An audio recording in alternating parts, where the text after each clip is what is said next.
28 grados la temperatura en este preciso instante, la máxima para el día de hoy 33 y la promesa del Servicio Meteorológico Nacional de que la sensación térmica va a ser 32 grados. De todos modos, vino ella, como todos los jueves. Yo le digo, buen día, ¿cómo le va? Elisa Fernández, ¿cómo anda? Buen día, ¿cómo están? ¿Cómo bien. estás? ¿Iba todo bien? Y nos dice que es muy probable que llueva en cualquier momento. Está, sí, está todo el cielo azul, pero azul oscuro. Azul casi negro. Sí. En una palabra, ¿qué sería este fin de semana largo más estos días? O sea, no, en una palabra. No, porque no puedo decir insultos al aire. Ok, perfecto. Acá empieza con M. Bueno, sí, bien? como mínimo. Y sigue con humedad. Sí. No, el martes salí desesperadamente a caminar porque vi sol. ¿Cómo? Claro, había sol. Es terrible. Sí, es terrible. Es terrible. Un fin de semana largo de carnaval en tu casa, todo nublado.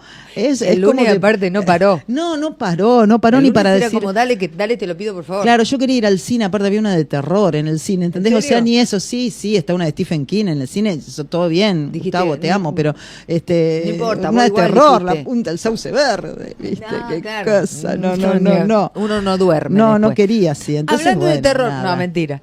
Hablando de terror, no, mentira. Hoy nos toca, bueno, le toca a la señora Elisa Fernández hablar de un presidente, actual presidente, fue presidente en otro momento de la historia de Brasil, compañere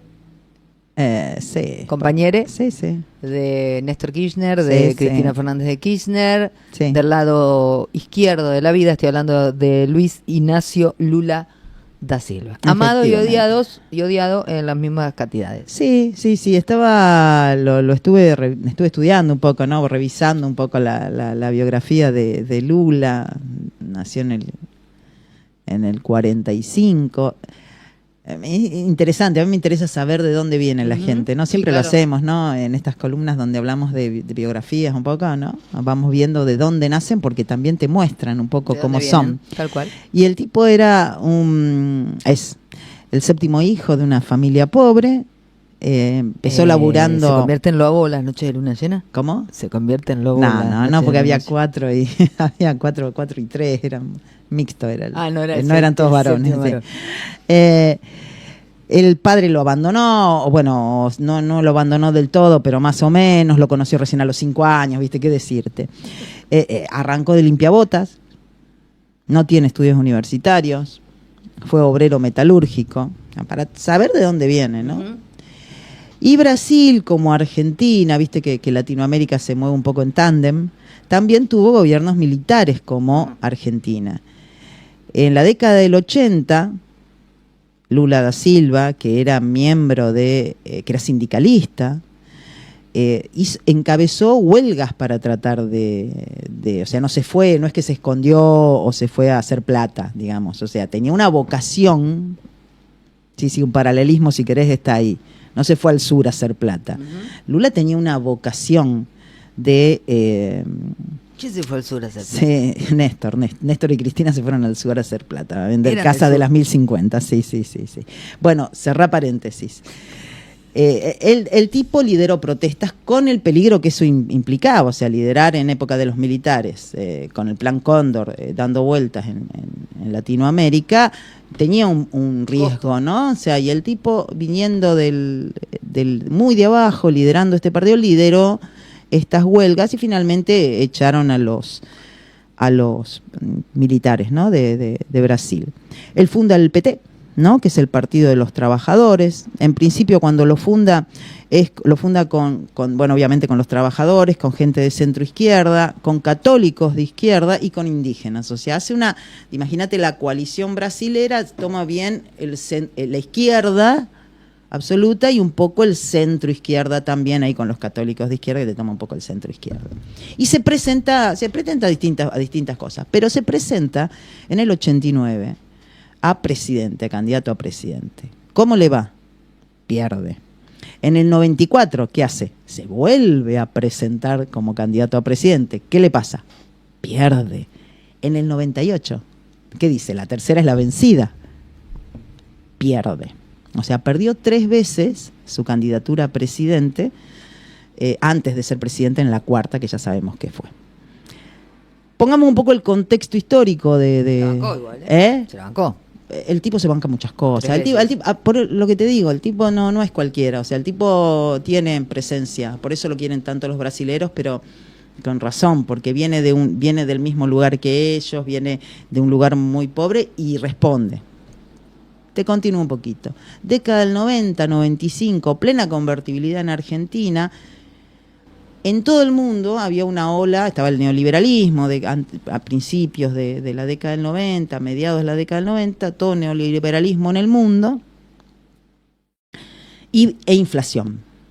Brasil tenía altos índices de inflación. En el 89 tenían el 75%. Nosotros tuvimos el 3.400, o sea, lo de altos depende. No, es alto en términos normales. Claro, nosotros somos anormales, es lo que te digo. Lo nuestro es anormal. No sé si anormal es sí, la es definición. anormal, es una cosa normal. No sé si 3.000 y pico. No sé si podemos entrar en los parámetros normal o anormal. Nosotros es otra cosa. Sí. No sé. Trae un sociólogo. Sí, se caga de risa. Trae un sociólogo. Bueno, el tema es que ellos tenían un 75% de inflación, que era un montón. Lógico. Entonces se produce lo que se conoce. Sí. Tiene que ser del 1 al 100. Claro. Y después se termina. Del 100 es otra cosa. Sí, y bueno, pero nosotros lo hemos vivido varias veces, más 100. Bueno, el tema es que los brasileros dicen, 75 es mucho, no podemos seguir por este camino, tenemos que bajar esto, y hacen el plan real. Se produce el efecto caipiriña, un poco se dice que la convertibilidad cae porque justamente se produce la devaluación en Brasil, tienen ellos una serie de problemas y como era nuestro principal socio comercial, al caerse nos afecta, nos arrastra a nosotros, que no deja de tener algo de razón, porque obviamente cuando estornuda Brasil a nosotros nos molesta porque vivimos en es nuestro principal socio comercial, está claro eso. Bueno, el tema es que hacen el plan real después de varios intentos, como 7 monedas tuvieron en un periodo los brasileños también, hasta que con el real se estabilizan. Logran esa estabilización, pero como toda estabilización de la moneda se hace a costa de la reducción del gasto público, y cuando vos reducís el gasto público en demasía, si bien frenaron la inflación, ya en un Brasil complicado, generaron mucha cantidad de pobres, ¿no? O sea, la cantidad de pobreza, los índices de pobreza en Brasil eran muy elevados, y de extrema pobreza en particular, y además ellos tenían el problema estructural de la falta de educación. No tenían el sistema de educación como el que tenemos nosotros, ¿no es cierto? Es un combo muy, muy, muy grave. Entonces, ¿el que teníamos? Sí, el que teníamos. Sí, el que teníamos cuando en la época de Sarmiento. Antes de. Hablemos con propiedad. Sí, el que teníamos, ya no lo tenemos mal. Tenés razón. Pero sigamos, tratemos de enfocarnos. Yo sí, te juro, Pisciana, fue así. Deja que me enfoque. Sí, fue así. Que teníamos, dije nomás. Sí, tal cual. Bah. El tema es que Lula ya había perdido 3 veces, ¿no? Sí. Dice, otra vez no voy a perder. Se vuelve a presentar. Por eso te digo, sí, qué constancia. Uh-huh. Y el tipo dice, pero evidentemente con la izquierda sola no gano. ¿Mm?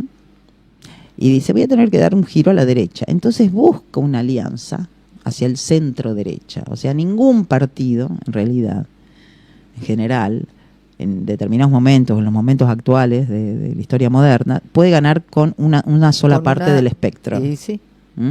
Necesita aliarse o rapiñar un porcentaje de... Hacerle creer a la otra parte que le interesa lo que a la otra parte le interesa. Bueno, pero acá en este caso, en el caso de Lula, él toma un centro derecha y habla de, se lo pone de vicepresidente a José Alencar, que era un tipo más de centro derecha, y consigue, finalmente él gana las elecciones y en el 2003 asume, gana en el 2002, asume en el 2003, el 1 de enero asumen los chicos, los brasileños, lo hacen bien. 3 de marzo. Claro, arrancamos, lo hacen bien. Arrancamos el año. Y el tipo está en el gobierno desde el 2003 al 2011. Uh-huh. La realidad es que él establece una serie de elementos o de política económica donde su principal objetivo era reducir la cantidad de pobres en Brasil, pero sabe que no lo podía hacer de la forma tradicional, que era aumentando el gasto público a lo loco, porque había fracasado en el mundo. Entonces dice, bueno, en el 2003 estamos hablando. Visionario el señor. En el 2003. No te perdonamos. No, ya sé, pero me atraganté. Entonces el tipo dice, no, yo tengo que disminuir el gasto público y redireccionarlo. Tengo que disminuir la burocracia que había en Brasil. El sistema brasilero, especialmente el impositivo, es uno de los peores que hay en el mundo. Está, es muchísimo decir, sí, no, teniendo el que tenemos nosotros. No, pero ellos nos ganan. Mira, ellos nos ganan. Mira. Tienen un peor sistema impositivo. Es más, hay una estadística que habla de los sistemas impositivos, los tienen clasificados de acuerdo al nivel de complejidad, y ellos, de los 200 países que hay en el mundo, están 170 y pico. O sea, me gusta no ser los mejores en algo. No, ¿viste? Sí. No, estamos mal ahí. Bueno, el tema es que en el 2003 asume, decía, o sea, pero ya te digo, con esta estructura de derecha, decir, no voy a aumentar el gasto público a lo loco, sino que voy a tratar de mejorar la eficiencia del gasto público. Crea lo que se conoce con el nombre de la Bolsa Familia, que sería la AUH de acá, ¿no? Uh-huh. Pero... la caja PAN. Sí, no, porque era dinero, ¿viste? Okay. La caja PAN, y viste que era la caja, ¿te acordás? Era la caja. Pero, ¿sabés lo que le pone a la Bolsa Familia? Le pone escuela y educación, escuela y salud. O sea, vos vas a recibir, vos vas a recibir la ayuda, pero tenés que mandar a los chicos a la escuela y tenés que vacunarlos. No te podés quedar así. No, tiene una responsabilidad ese dinero que yo te voy a dar. Entonces trató de mejorar la educación para que esa clase trabajadora, o no trabajadora, porque en realidad no tenía trabajo, claro, sino que eran desempleados, ¿no? Pero esa clase pobre, marginal, pudiera empezar a darle mejores condiciones de vida a la siguiente generación. O sea, eso era lo que buscaba, sacarlos de una condición marginal y llevarlos hacia que sean trabajadores. ¿Sí? Lo consigue, porque la verdad es que estuvo del 2003 al 2011, 2 mandatos, y sacó el 10%, sacó a 1/3 de la población que vivía en las favelas. O sea, lograron tener su propia, vivir como no en favelas, sino vivir en condiciones dignas, digamos. Mejoró sustancialmente, y esto es clave, mejoró las condiciones económicas de Brasil en general. O sea, Brasil, cuando él asumió en el 2003, era la economía medida en PBI y en Producto Bruto Interno, era la 13 del mundo. Cuando él deja el gobierno en 2011, llegó a ser la 6ª economía del mundo, ahí palmo a palmo, empatada si querés, porque depende de dónde lo leas, viste, te dicen 6ª o 7ª, porque está empatada con Gran Bretaña en 2011. Muchísimo. Lo que es muchísimo. Para un país sudamericano es muchísimo. Para un país sudamericano, para un país que estaba con ese nivel de pobreza, que tenía un nivel de pobreza y de falta de educación muy grande en su población. Entonces es enorme lo que hizo. Es cierto que lo hizo en un contexto internacional donde el precio de los commodities, es decir, de lo que ellos vendían, y de petróleo y granos, aumentó muchísimo. Uh-huh. O sea, él agarra, igual que nosotros en el 2003, sí, igual que Néstor, él agarra el boom de los commodities. Sí, y otra cosa que tenemos que decir es que a su vez en ese momento hombres como Lula da Silva, como Néstor Kirchner y más gente, bueno, Chávez, rearmaron el Mercosur, le dieron fuerza, se movieron más, o por lo menos intentaron, fueron varios años donde había esta intención de somos un mercado que también tenemos con qué competir. Lo armaron ellos, después se volvió en realidad el Mercosur lo arranca Alfonsín. Por eso. El Mercosur le vuelven a dar valor. El Mercosur lo arranca Alfonsín, después sigue, o sea, en eso nos mantuvimos, me encantaría que nos mantuviéramos, nos mantenemos en el Mercosur, y sí, obviamente... Le dieron otro lugar. En particular Argentina y Brasil. Argentina y Brasil en particular, porque Venezuela va por otro ámbito. De hecho, lo invitan a formar parte, forma un tiempito, después lo expulsan porque no respeta la democracia. Entonces, sí, obviamente no forma parte del Mercosur ahora como miembro activo. Pero bueno, son Argentina los que lo pusieron competitivo. Argentina y Brasil sí.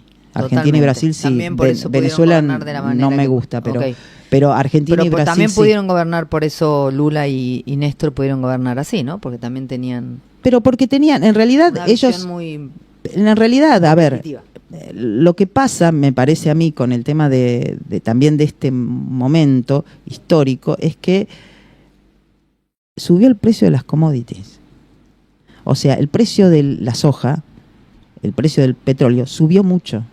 Y cuando vos subís mucho en esos precios, y vos exportás eso, empezás a guardar dólares en las reservas. Ujú. Es lo que te digo siempre, ¿viste? La cajita. Vengo ya hace como 3 años jodiendo con la cajita de las reservas, ¿no? En cualquier momento aparece la cajita Es acá que estoy, con patas sí, en sí, la sí, radio. sí, es que Hola, Elisa. estoy acá. Hola, vení. Las reservas, Ivana. O sea, juntar dinero en las reservas con una balanza de pagos positiva. Que eso es lo que hace Lula en Brasil, acumula esas reservas. Bien. ¿No? O sea, te tiro un dato, por ejemplo, todos los presidentes que vinieron después de Lula siguieron acumulando dinero en esas reservas. Hoy Brasil tiene 330.000 millones de dólares En guardados reserva. en esa cajita. Nosotros ¿Nosotros? tenemos 28.000, o sea, ellos tienen 330, nosotros 28 que ni siquiera son nuestros, porque hay prestados ahí, ¿no es cierto? O sea, hay 20 que son de los particulares. O sea que el Estado argentino Como el patio de mi 8 casa. tiene, ¿me entendés? O sea, Sí, ¿cómo te 330 entendés? contra 8. Entonces, obviamente las condiciones de negociación son totalmente Otras. distintas. Es un poco lo que charlábamos antes, ¿viste? Ujú. Cuando vos no tenés plata en las reservas, es muy difícil tu condición de charla. Y Lula, pese a ser de izquierda, decía y dijo, sí, yo le tengo que pagar al Fondo Monetario Internacional, sí, te voy a pagar lo que te debía, ok, vamos Néstor, paguémosle, pero seguía acumulando plata en las reservas.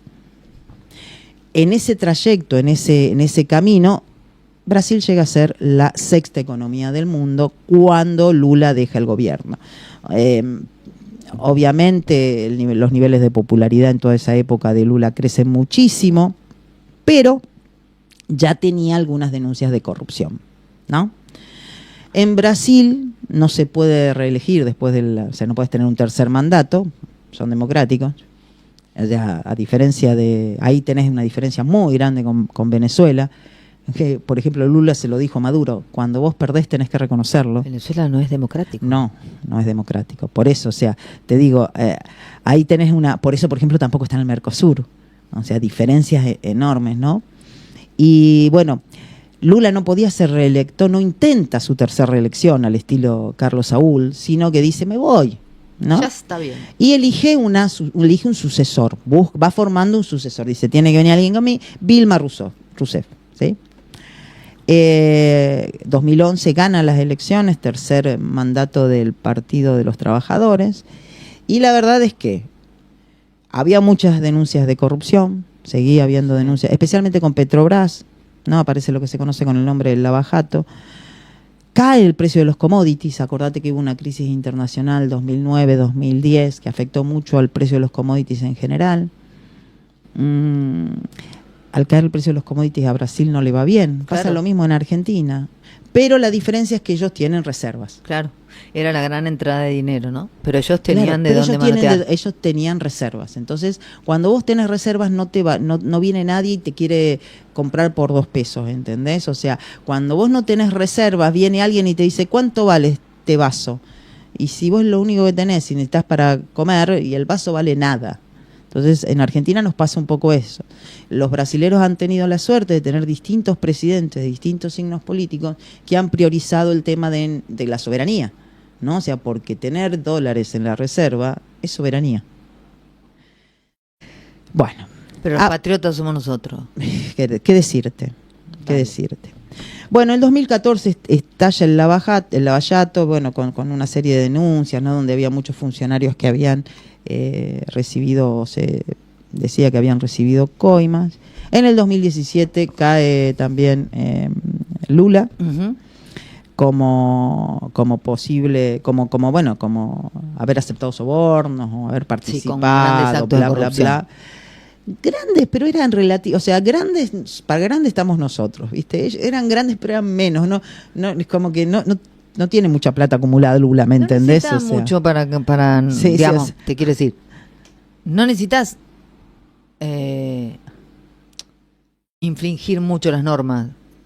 infringir las normas ya es para que te metan adentro. A la gente normal le pasa eso. A ellos no. Bueno, él no fue tanto, fíjate no fue de lo tanto, que estamos hablando. Pero lo metieron porque es lo que corresponde. Bueno, está bien, pero acá en la Argentina ni haciendo un montón te ponen. Si estás ahí arriba, te ponen. Tal cual. Bueno, el tema es que el tipo pobre, está 580 días preso. Pobre no, se lo ganó. Bueno, no, porque después vino, y no sé, y ahí está. ¿Por qué? Porque el tipo estuvo 580 días presos. Lo metió un juez que se llamaba Moro, ¿no? Un beso grande a Hugo. Bueno, no.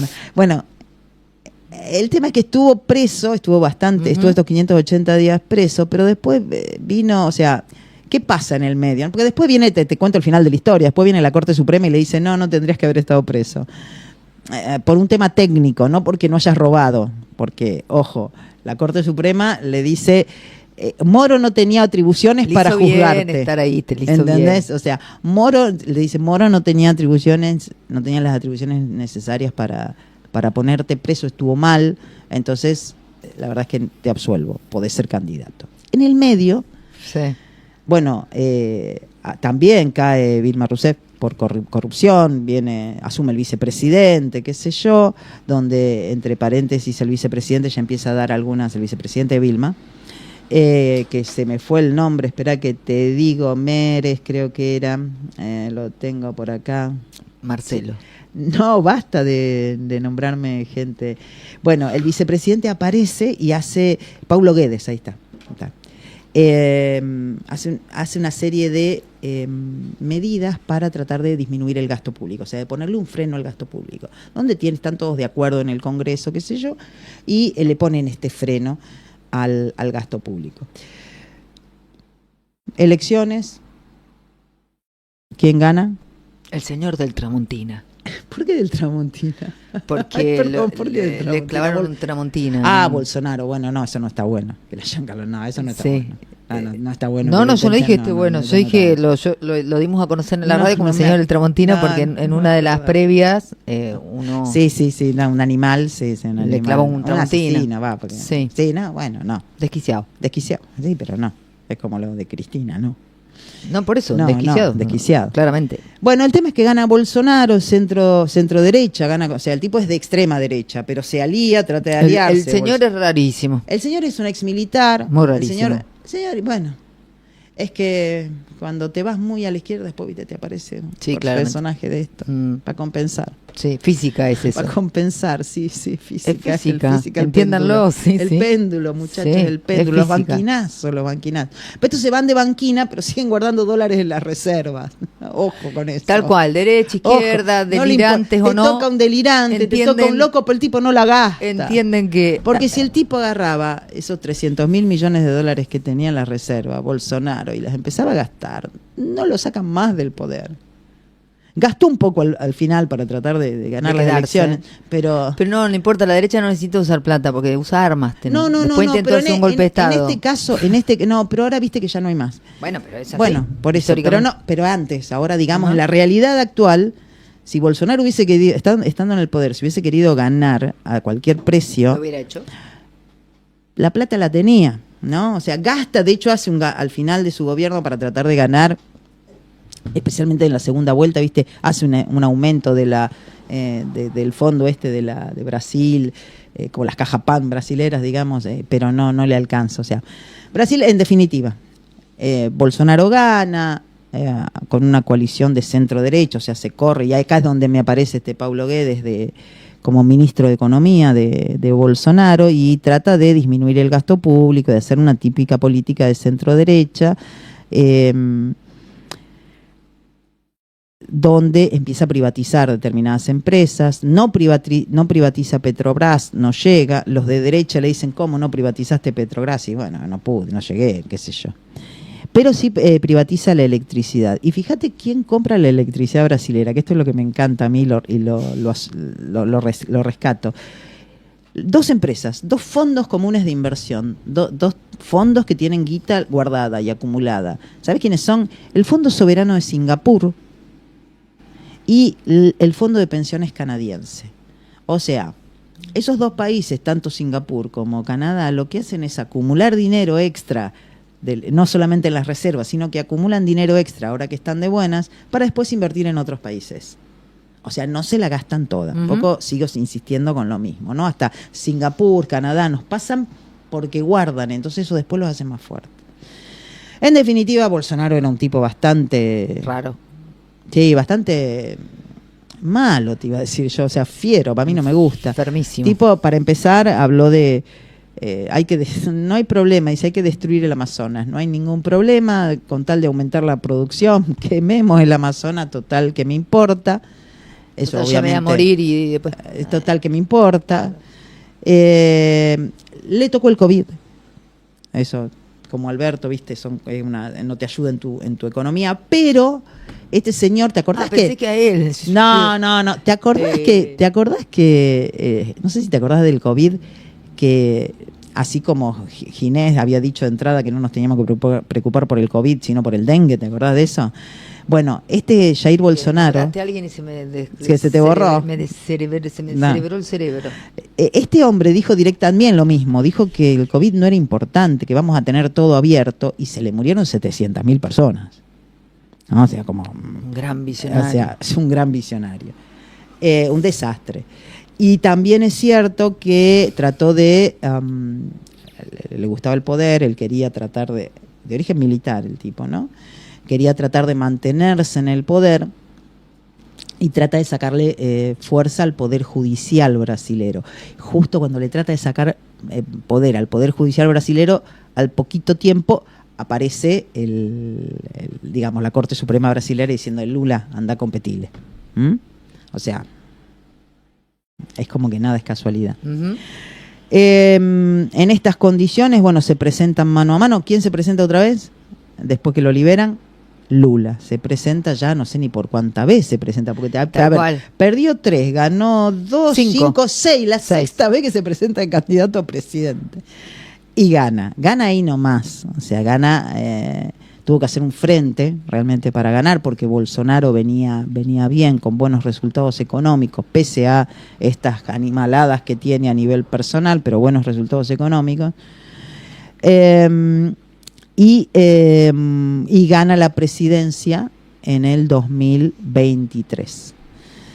Nosotros sabemos que Brasil en este momento, no sé si tuviste alguna persona que se haya ido a Brasil, ¿sabes qué? Está barato Brasil, porque Brasil tuvo que devaluar. O sea, en este momento Lula, cuando asume su tercera presidencia, se encuentra con un Brasil totalmente distinto. Si bien tiene esas reservas guardadas, con la cual ha gastado 30.000, de esos 330.000, ha gastado 30.000 millones de dólares para tratar de evitar devaluar el real, pero no ha podido. Tuvo que devaluar el real en lo que va de este año, una devaluación muy importante, del 30%. Tuvo que incrementar, porque él sabe que no puede gastar más de lo que tiene un límite el gasto público, lo sabe y lo respeta. Pero claro, ¿qué hace? Aumentó, por ejemplo, el IVA, está en el 28%. O sea, si nosotros nos quejamos del 21, imagínate con el 28. O sea, aumentó los impuestos. Un impuesto que es un impuesto directo, que lo paga el consumidor. Y está manteniendo lo que se conoce con el nombre de tasas, está tratando de bajar la inflación, que tienen un 5%. ¿Mensual, me dirás? No, anual, tienen un 5% anual estos tipos. Y él las quiere bajar porque dice está muy alta. Y está para eso manteniendo una tasa de interés positiva muy alta del 13,75% con respecto a la inflación, que es del 5%. Lo cual, cuando vos tenés una tasa de interés muy alta, hace que las inversiones se retraigan, porque justamente el interés que te cuesta el crédito es muy alto, entonces las inversiones bajan y en general el PBI baja. Así que las condiciones económicas en este momento de Brasil no son las mejores. De hecho, vos lo ves con la bolsa brasilera, que desde finales de Bolsonaro y cuando ganó Lula, están bajando. O sea, el valor de las acciones más importantes, como el Banco Bradesco, Petrobras, Vale, o sea, las acciones más importantes de Brasil, están en negativo, digamos, porque las condiciones económicas de Brasil en este momento no están. Así que ahora está como la puerta abierta a ver qué hace, cómo puede revertir esta situación, que no es fácil, que tiene Lula adelante. Además que, escuchaba también, que ya, gracias a su buen gobierno, a los 2 primeros, ya no tiene tantos indigentes. Entonces ahora tiene los hijos de esos indigentes que quieren ser universitarios, que piden otras cosas, ¿no? Uh-huh. Entonces son más difíciles de conseguir esas cosas que solucionar un tema de indigencia. O sea, pasa esto un poco, vos cuando sacás la población o sale la población de la extrema pobreza porque lográs mejorar las condiciones de vida y después querés más. Y entonces ahí se complica porque el plus, el excedente, no es tan fácil de conseguir, es muy difícil. Y más en condiciones como le toca ahora, donde el precio de los commodities está por el piso, que es lo mismo que nos pasa a nosotros. Uh-huh. O sea, en este momento nos es muy difícil acumular reservas, porque tanto el precio del petróleo como el precio de los granos está muy bajo. Y China no está creciendo a tasas chinas como estaba creciendo antes. Entonces, Lula en estos años tiene un problema, un desafío de ver cómo lleva adelante su gobierno y encima con el Congreso en contra. Porque una cosa que lo que sucedió es que si bien Lula gana las elecciones a presidente, las gana por el 50%, o sea, raspando, segunda vuelta, o sea, ¿me entendés? O sea, ¿sí? 50-50, ahí nomás, 50-49, Bolsonaro no va a darle, no le da el atributo, no sé si te suena, ¿viste? Porque se ponen ahí que no quieren, suena. Te suena. No quiero darte. Y bueno, la madurez política de la... Es impresionante. Y tiene el Congreso en contra. Entonces, tiene que manejarse. El tipo es un gran político. Lo cierto es que hay que ver cómo está de estado de salud también, porque sabes que enfrentó un cáncer de garganta, uh-huh, y lo operaron hace poco.